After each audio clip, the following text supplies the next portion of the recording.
Ha Şamxal, növbə sənindir, başla. Uşaqlar yol verin, görək büyün vaxtımıza nə çıxacaq.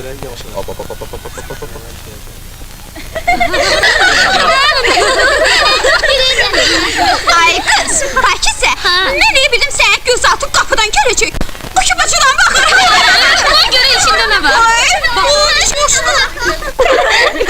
Ay kız da, onlar bayram paylarını almamış, damdan düşmeyecekler.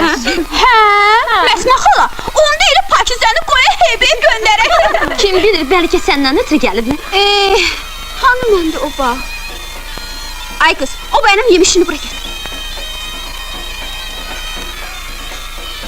Dayan. Bu saat görərsiniz. Onların bayram payını mən indi özüm vereceğim. Bunlar yatıblar, nədir? Hani ne pay gözlüyorlar?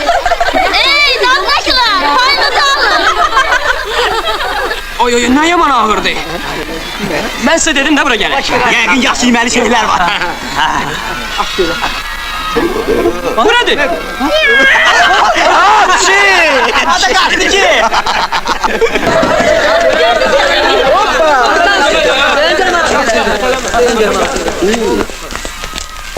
Kimi burada kötəkləmək Dayan lazımdır? verin.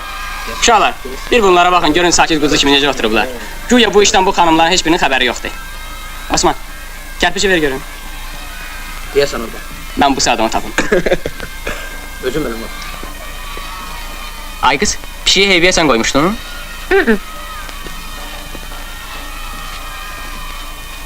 Uşaqlar, deyəsən bu dəcəl qıza oxşamır, hə? Sən heç.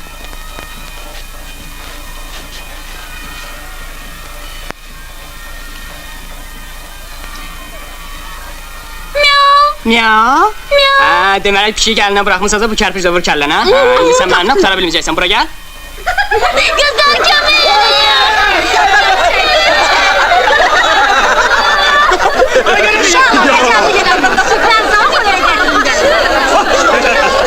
O geldi!